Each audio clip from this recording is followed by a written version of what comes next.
And wave power creates towering fortresses like these cliffs in the Arctic, home to tens of thousands of breeding seabirds. The faces of the cliffs are accessible only from the air and have plenty of nooks and crannies for those that can get there.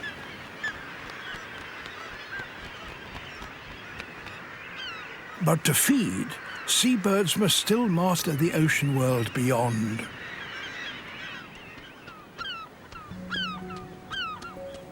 A puffin. He's a fisherman and a father.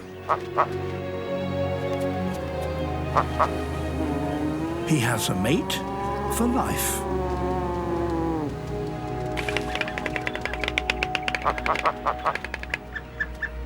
Both share the burden of raising their week-old chick, their puffling, who needs 5 square meals a day. The parents alternate fishing trips. It's Dad's turn.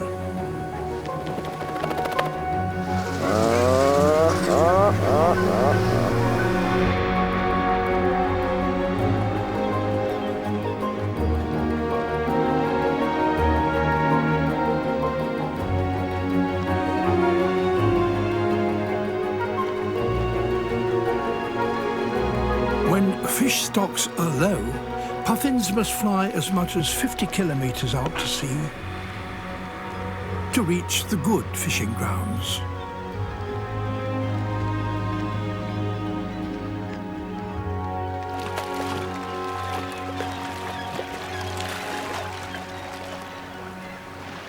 Once there, they plunge into another world.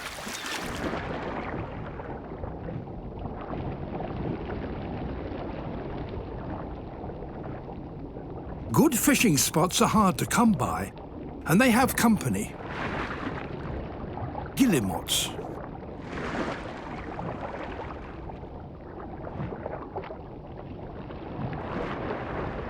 Like the puffin, their wings are short and good for diving. Puffins can hold their breath for over a minute and dive as deep as 40 meters.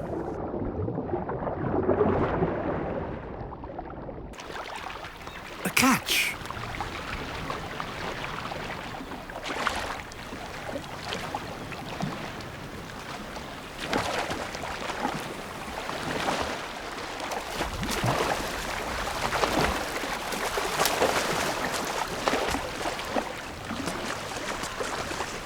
But it's a long way home.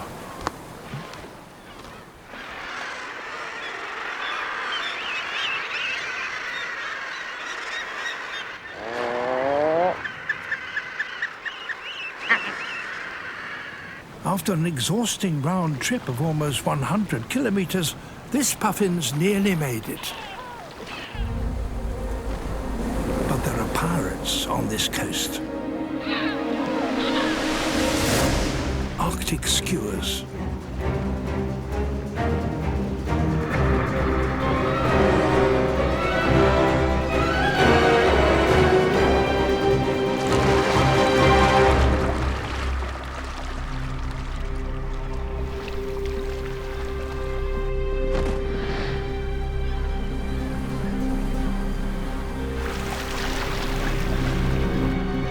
All around, returning parents are being robbed.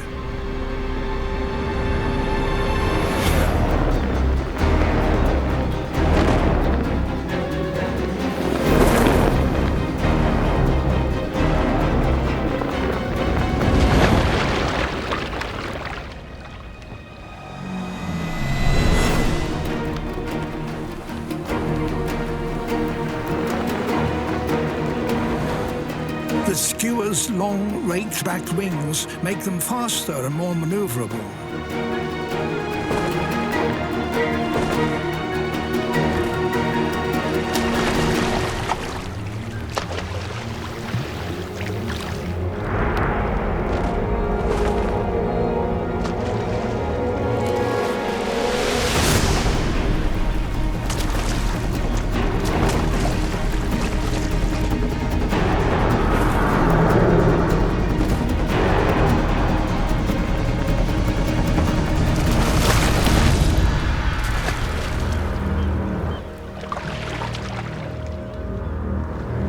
Puffins must choose their moment wisely.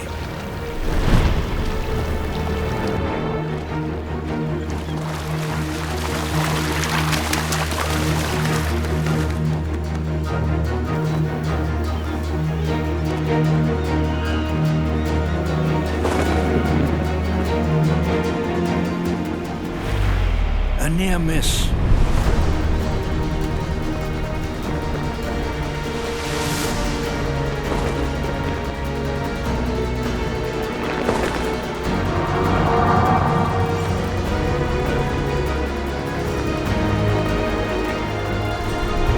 A last desperate burst of speed, and it's made it.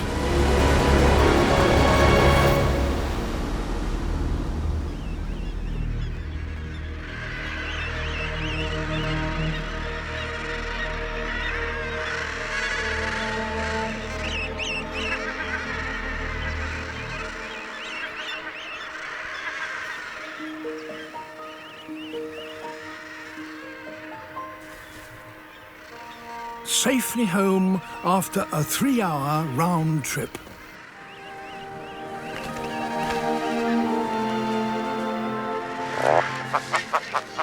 Where his patient partner is waiting.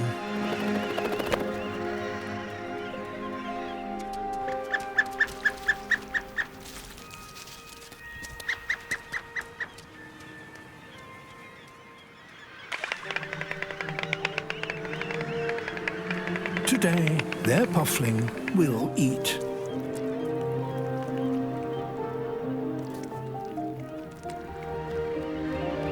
But where fish numbers are in decline, many puffins now find it hard to get enough food for their chicks. In the changing seas of today, it can be even harder to be a successful puffin parent.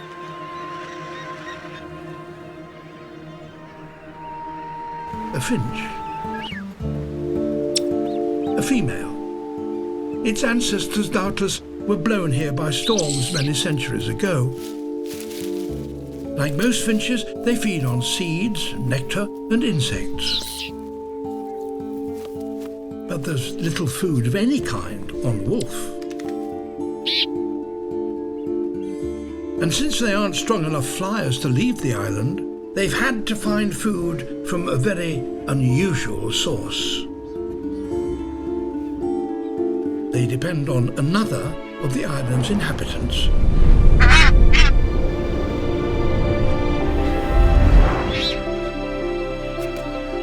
Nazca boobies.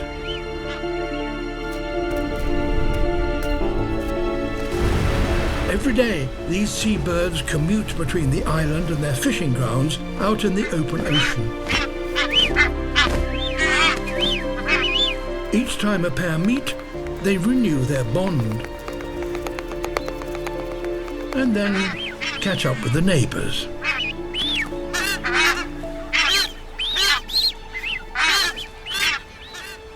Now is the time to hop into action.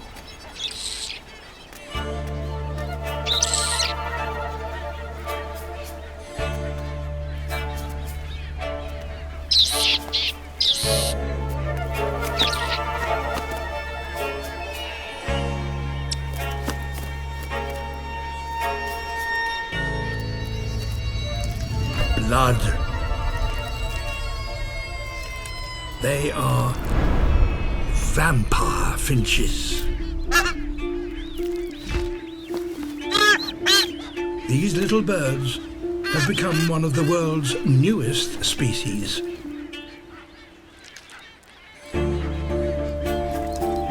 She cuts the quill of a large flight feather and the blood flows.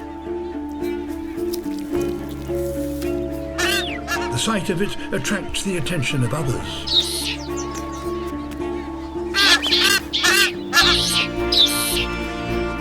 Blood is very nutritious, worth fighting for.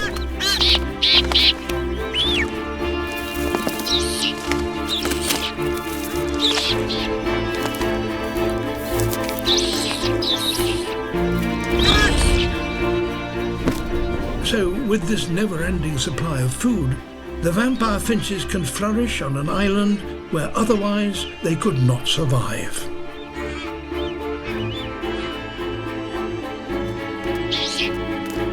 Why the boobies don't object, nobody knows.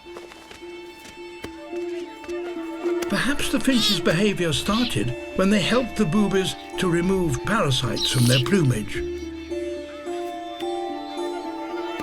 Maybe the boobies think that the little vampires are still providing a service.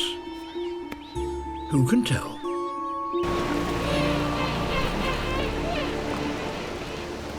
Here, there are other challenges.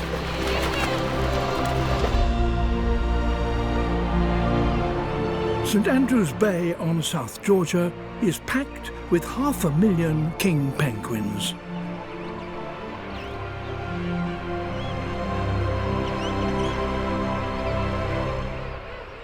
In spring, the chicks are left for days whilst their parents are away collecting food for them.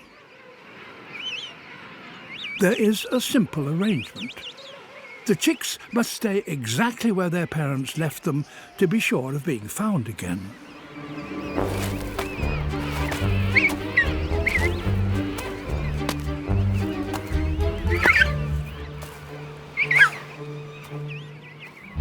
But this chick has decided to look around.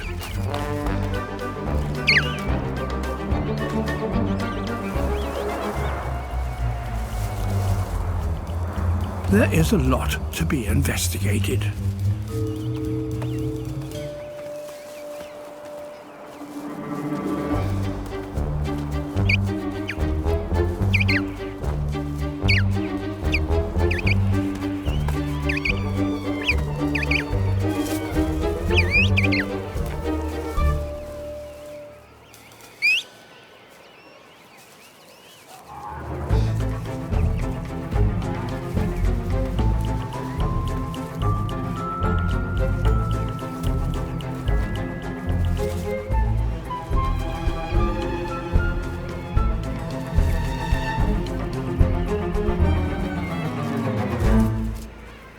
But it must not stray too far from its meeting place.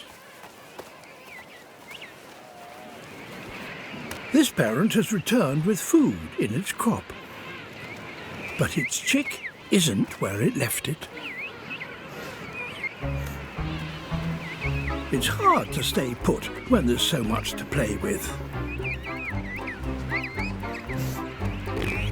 Elephant seals are here too. Very mysterious.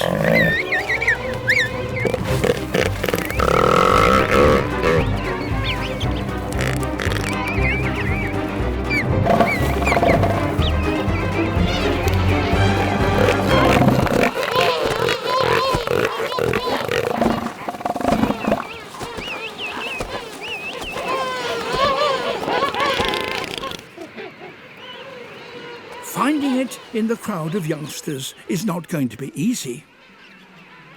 They must recognize each other by their calls.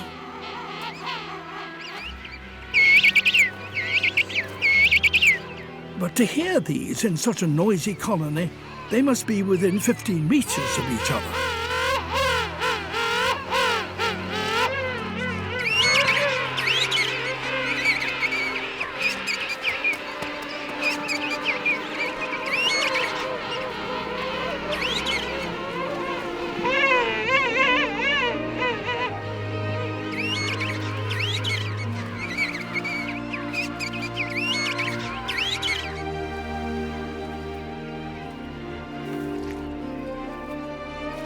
Reunited.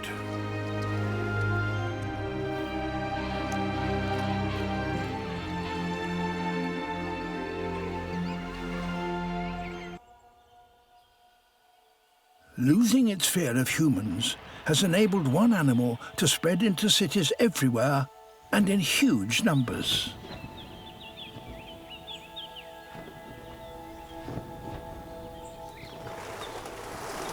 Pigeons are by far the most successful urban bird.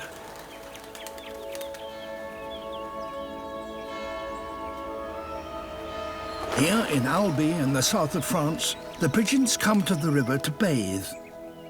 They need to preen their flight feathers, clean off the city dust, and cool themselves down.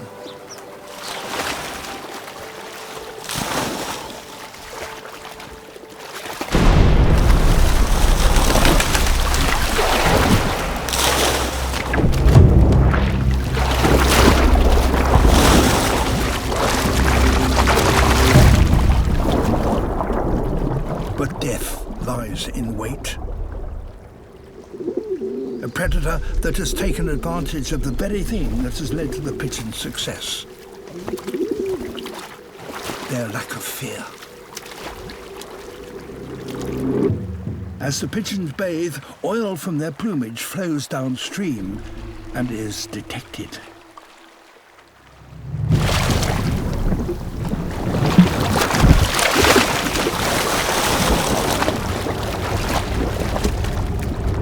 Monstrous Wells catfish. Introduced here just 40 years ago, they have proliferated, virtually exterminated the local fish stocks, and they've now developed a taste for pigeon. Their eyesight is poor, so they use their barbels to sense the movements of their victims.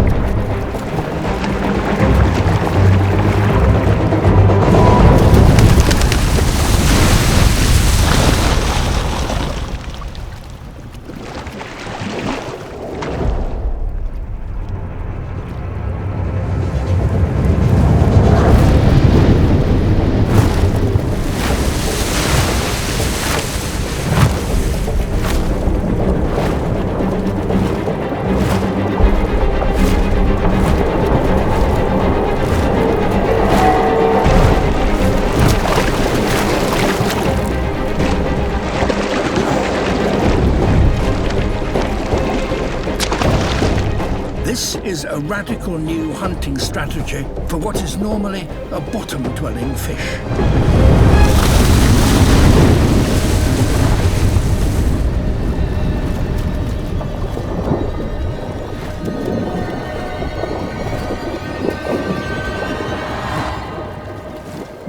After 1,000 years of living in this city, pigeons are now having to learn to avoid a fish. Here on the coast of Peru, there are so many seabirds fishing in the offshore waters that the cliffs are covered in droppings over a metre thick. Humboldt penguins regard the soft guano as a good material in which to dig their nest holes. But it's a messy business.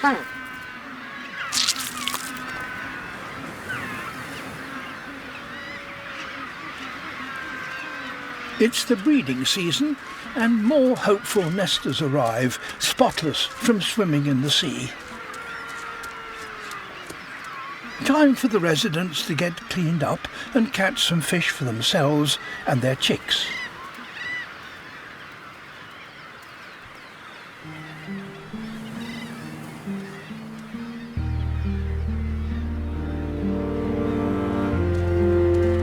To get to the sea, they cross the remains of an old nesting ground.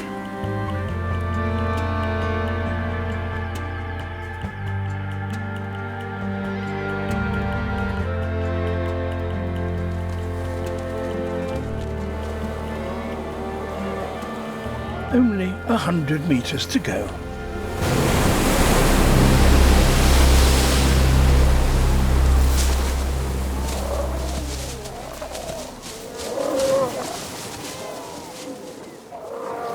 But the beach is already crowded with sea lions.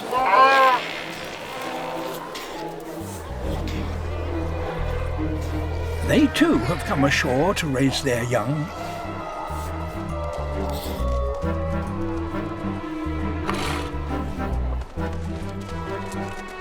And and they don't like being disturbed.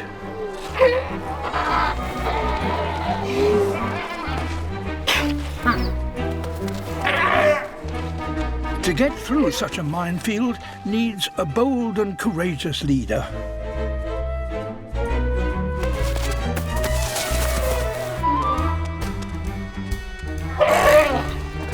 A brave start.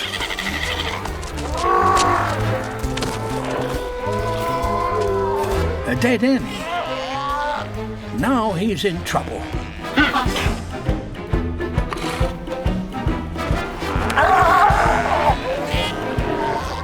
This is going to need a bit of crowd surfing.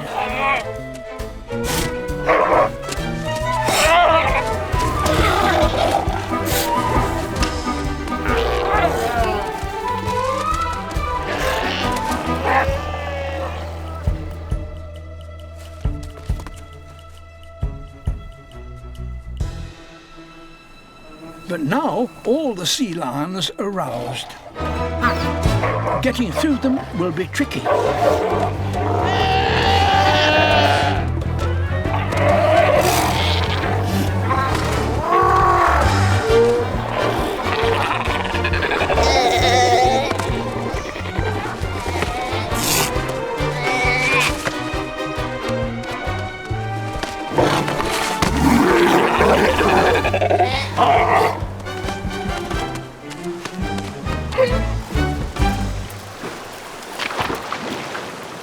A cleansing bathe in the ocean. Well worth the effort. Mother is after eggs. But getting them is not going to be easy.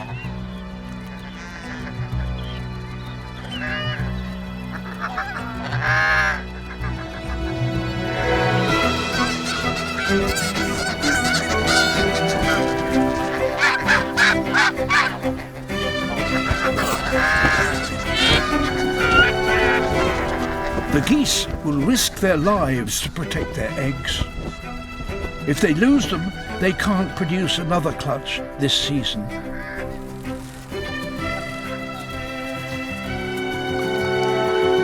The fox wins.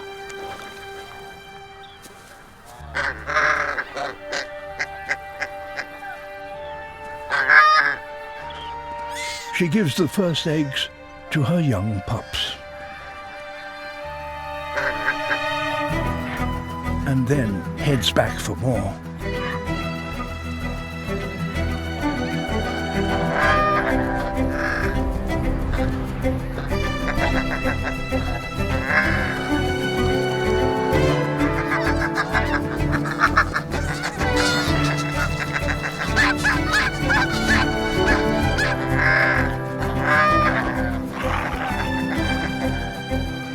Some of the eggs she stashes away. They will be food to help her through the coming winter.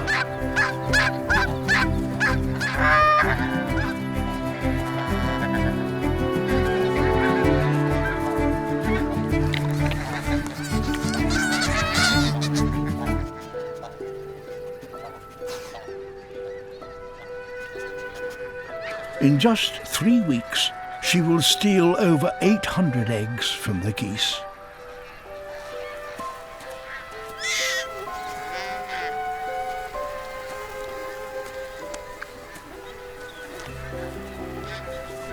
But eating a big egg is not easy if one is rather small. It's a technique the pups haven't quite yet cracked. Mum shows how it's done.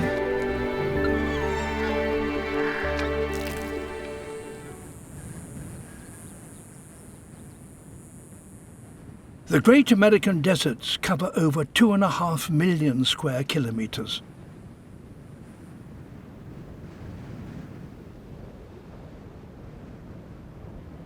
Here, roasted by the sun and blasted by the wind, the rocks disintegrate and mountains, particle by particle, are reduced to sand.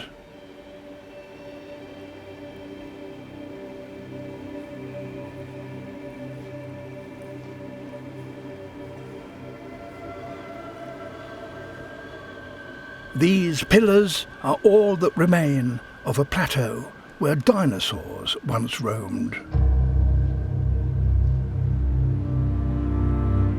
Few animals can now survive here.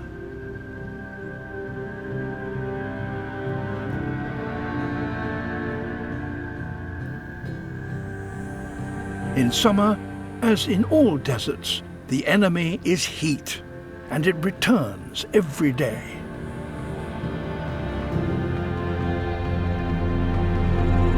At 7 in the morning, the temperature is already 25 degrees Celsius. The clock is ticking for one unusual descendant of the dinosaurs.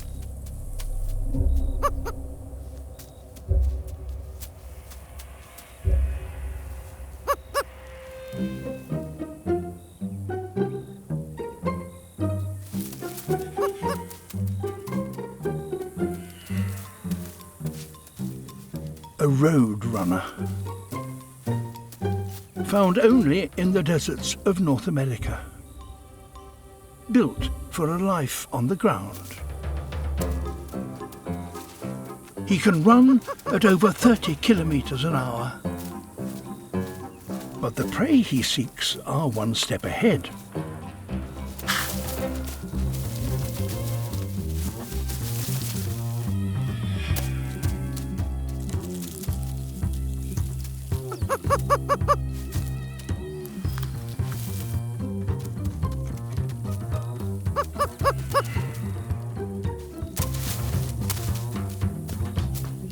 The roadrunner's challenge is picking the right target.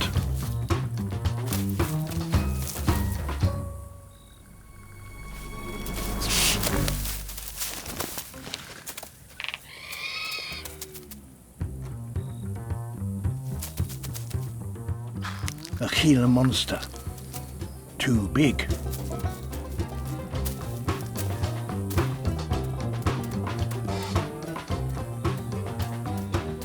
By mid-morning, it will be 40 degrees Celsius. Even the smallest lizards will soon head for cover.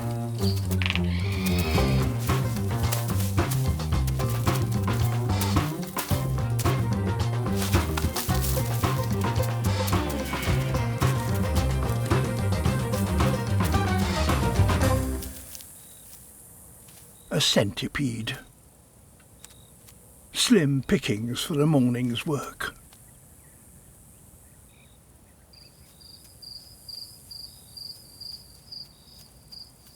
Hunting should get easier and prey will stay out longer once the summer's peak begins to fade.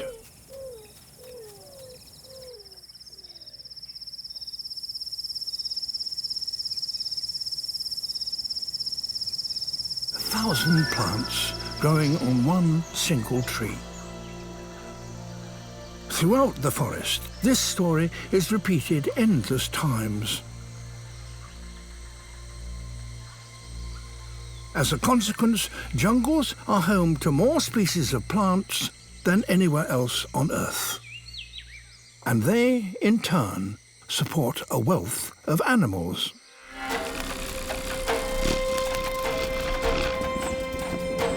In Ecuador, the competition is at its most intense.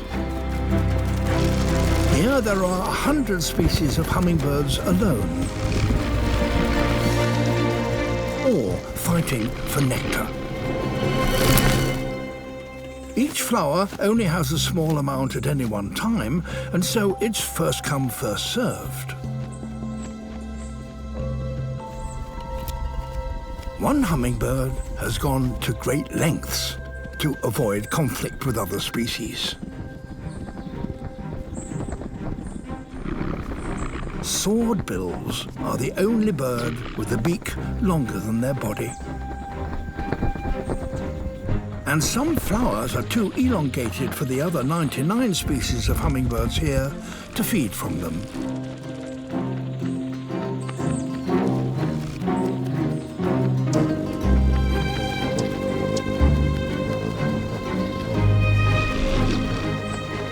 A swordbill's extraordinary beak, however, enables it to reach the places that others can't. the top of this flower, where the sweet nectar is produced. It has found a solution that means it doesn't have to join the fight.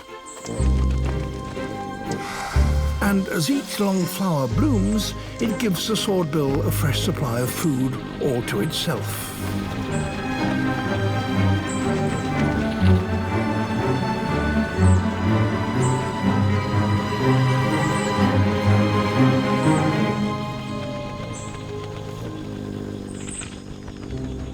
But having a beak longer than your body does have its drawbacks. For a start, it's tricky to keep it clean.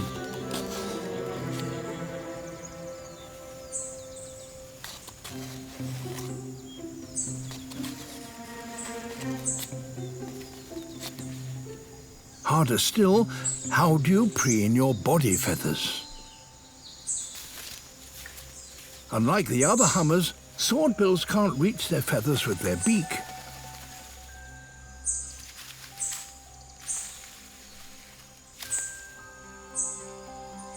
The only option, a good old scratch.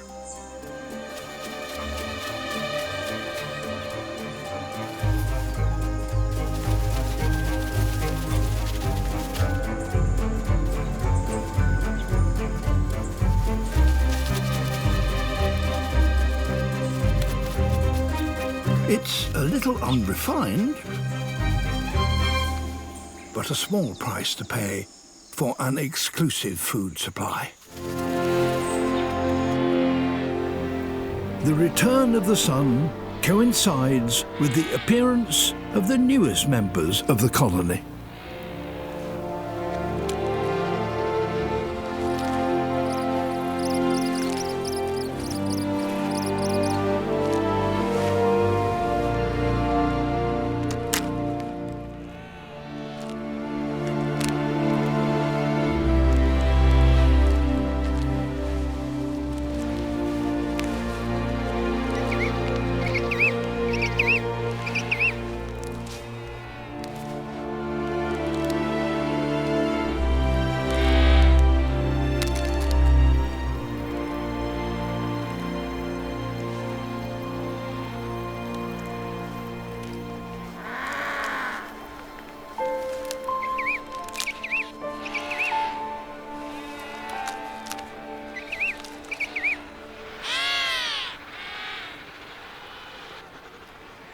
In a matter of days, there are thousands of hungry mouths, all demanding food. Their fathers haven't eaten anything for nearly 4 months. Yet they have kept back a vital reserve, a kind of thick penguin milk, just for this moment.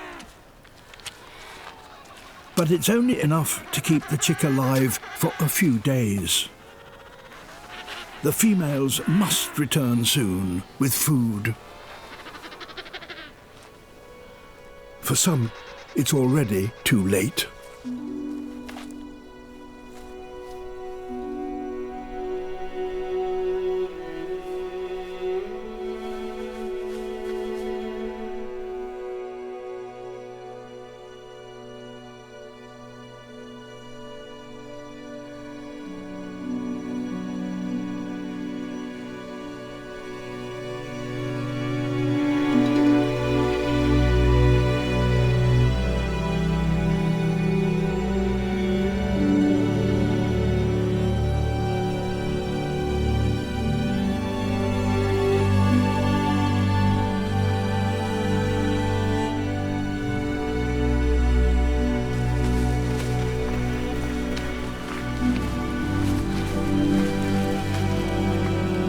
The first of the females are returning.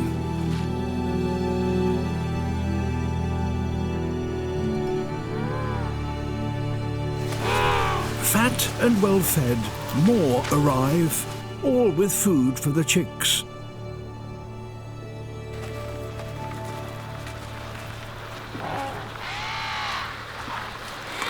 And not a moment too soon for the waiting fathers.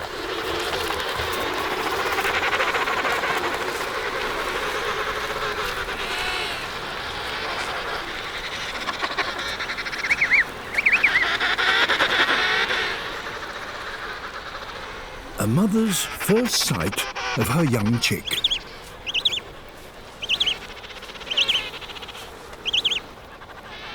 With their bond reaffirmed, the whole family celebrates.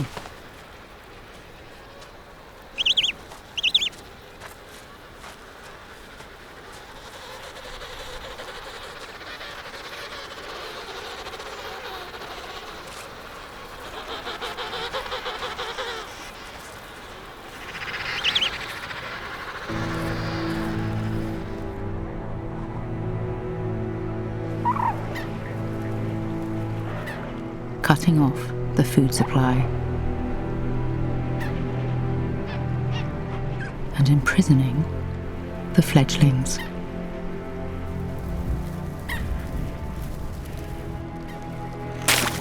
Only adults had the strength to break their bonds and make good their escape.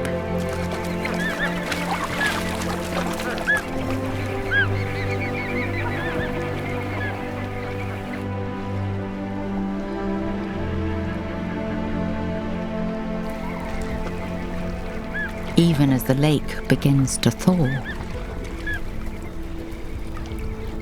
shackles of salt and ice continue to weigh the chicks down.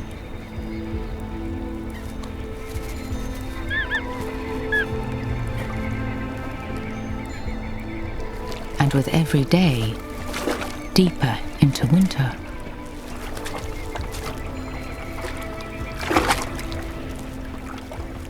cold and lack of food take a toll.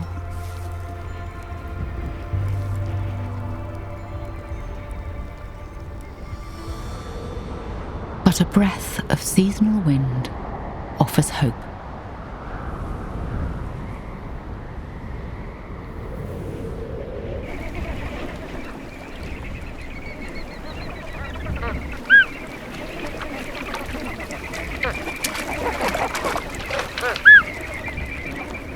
Gaining strength, it provides just enough lift for a last chance at liberty.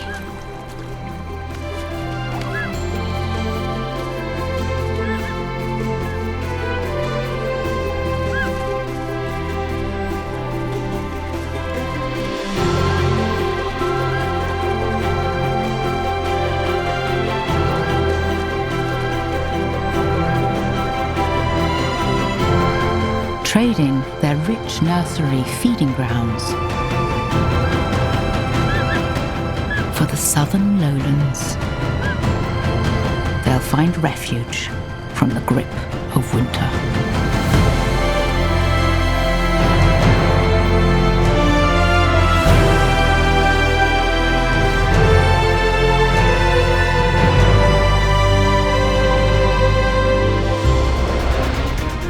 Cover blown, escape seems impossible.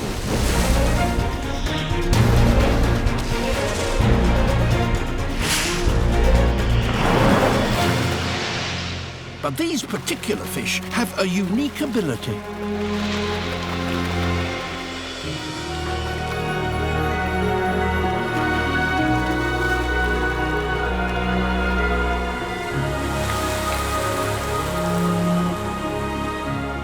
They're flying fish.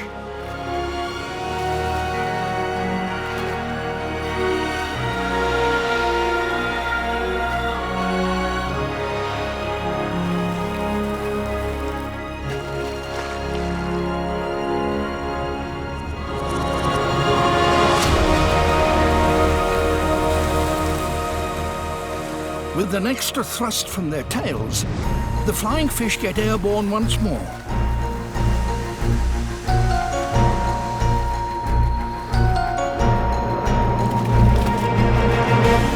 With a good wind, they can glide for hundreds of meters.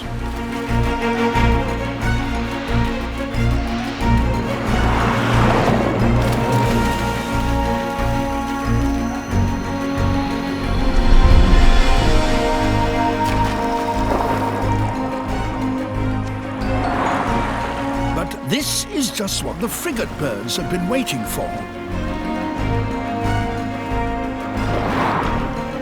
When frigates join the hunt, the flying fish are literally caught between the devil and the deep blue sea.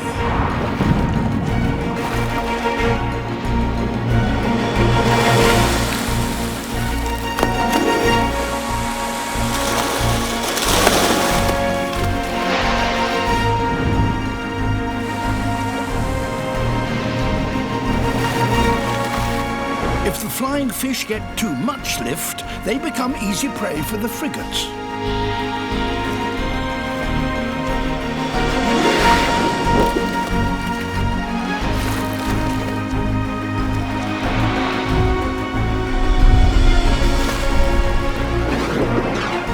If they dive to evade attack from above,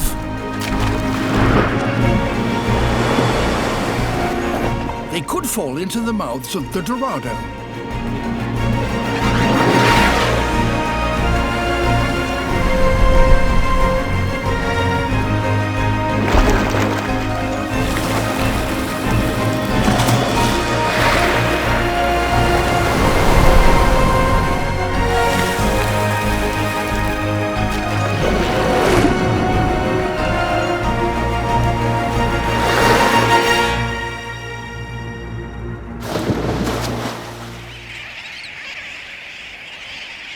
During the dry season, over 500,000 terns crowd onto this remote atoll in the Indian Ocean.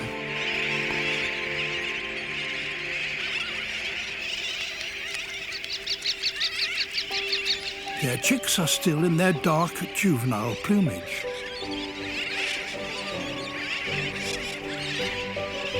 They vary in age.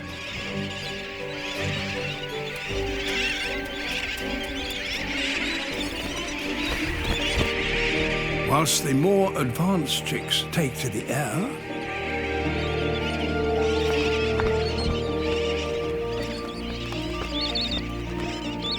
others aren't quite ready yet.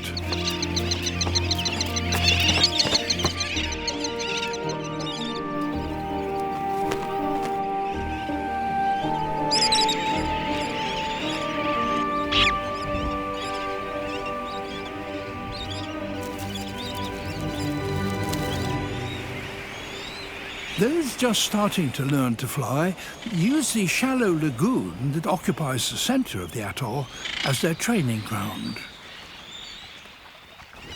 It's difficult for some of them to stay aloft for long.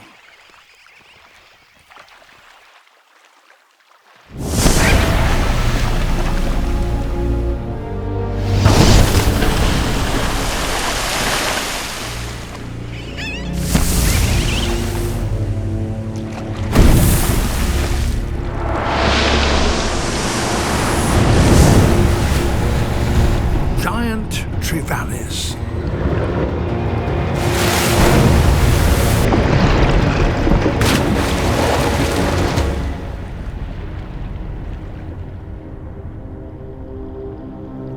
Usually, they are solitary hunters, but about 50 of them have come here from neighboring reefs, attracted by this abundance of potential prey.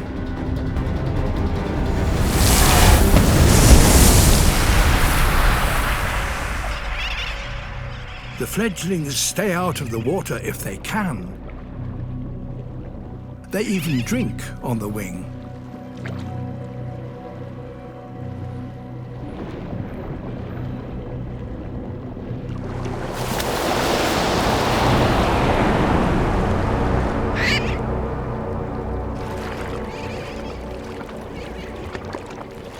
If the trevally are to catch one now, they have to up their game.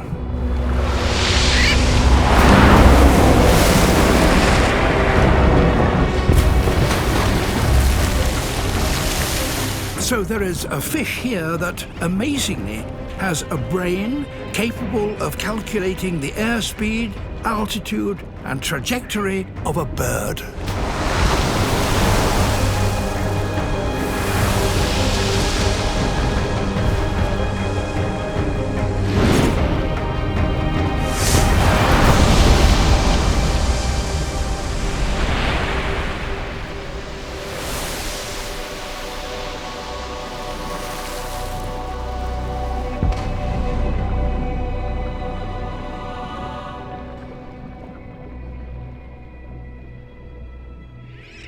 time comes when every fledgling has to take to the air and collect food for itself.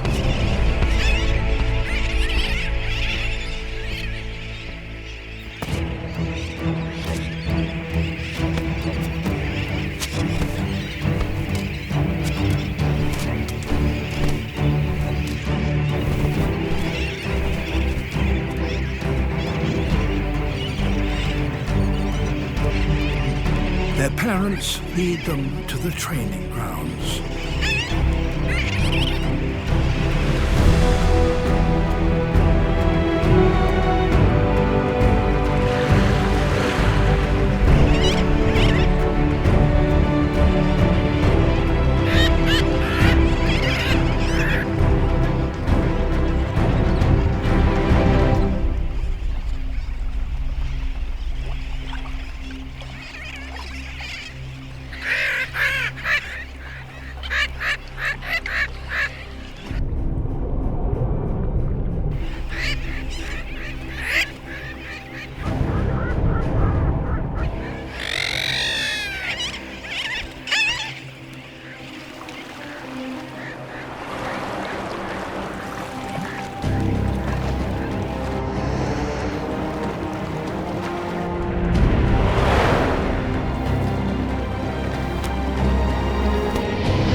If they are to survive, they must learn quickly.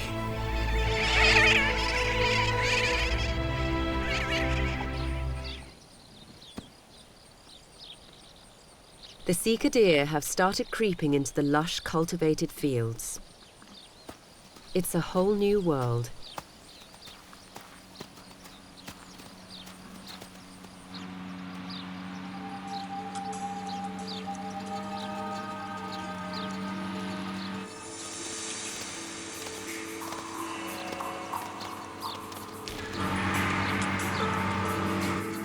These fields are brimming with specially sown grass, intended for cattle.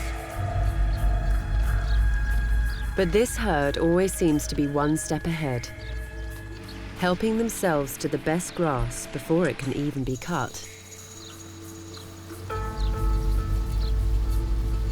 Every year, deer can munch their way through over 30 million pounds worth of crops. But some farmers have developed a live and let live attitude.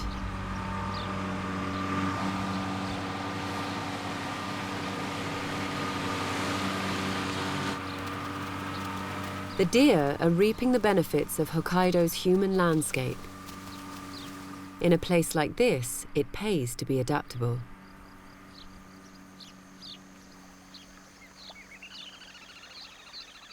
In the warmth of early summer, the red-crowned cranes have moved into the farmland waterways. And they have a new family member. They traditionally nest in marshes, but most have been drained. So the cranes are raising their chick in an irrigation channel.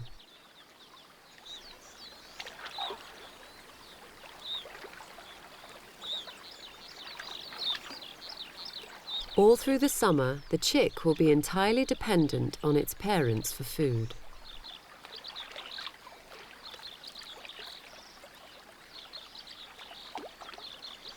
The channel is teeming with insects, fish, and frogs. But the parents can barely keep up with their gangly offspring's appetite.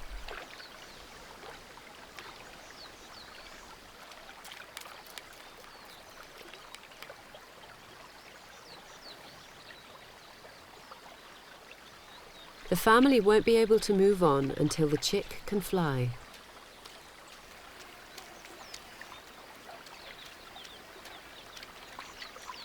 In the meantime, they can't escape from surprise visitors.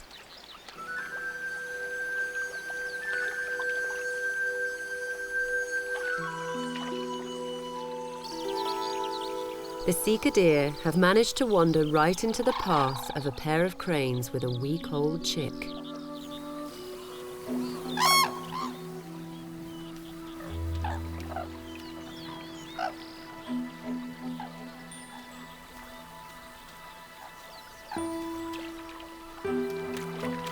Mum and Dad work together to shepherd the chick to safety. And then a quick flash of the dagger-like beak to make sure the deer keep their distance.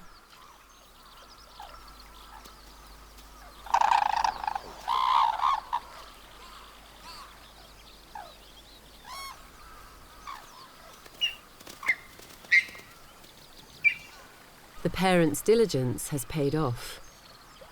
Their priority now is to feed their chick while times are good.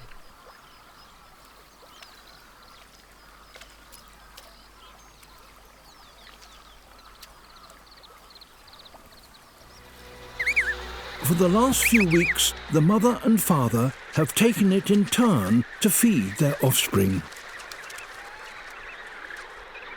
But its growing appetite will soon force both parents to go away fishing at the same time.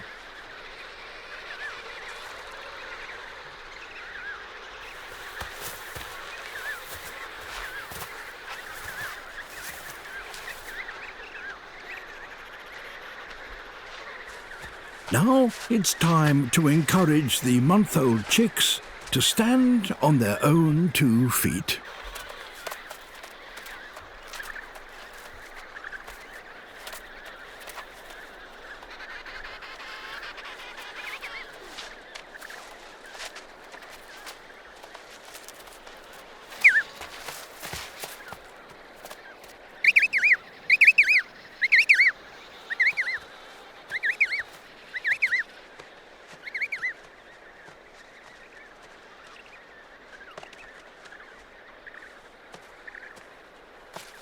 Sometimes it takes a well-timed kick. Now both parents can head off to sea to go fishing.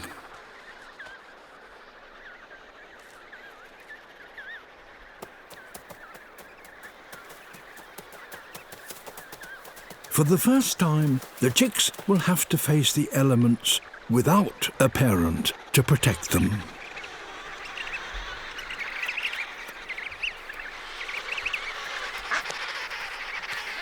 Other adults certainly won't look after them.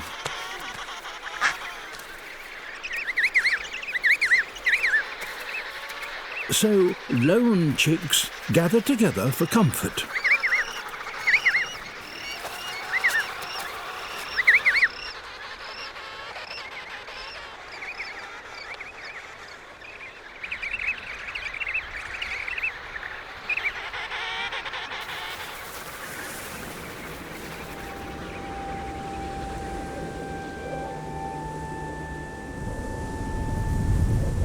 As the temperature drops to -25, the chicks instinctively create their own mini huddle, just as their fathers do.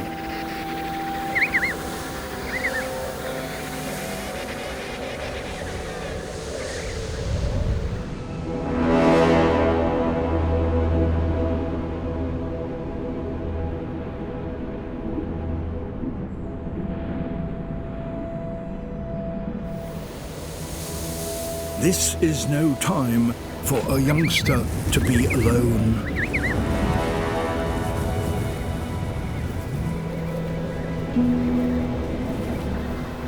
If they're lucky, some chicks may still have the protection of a parent taking a break from fishing.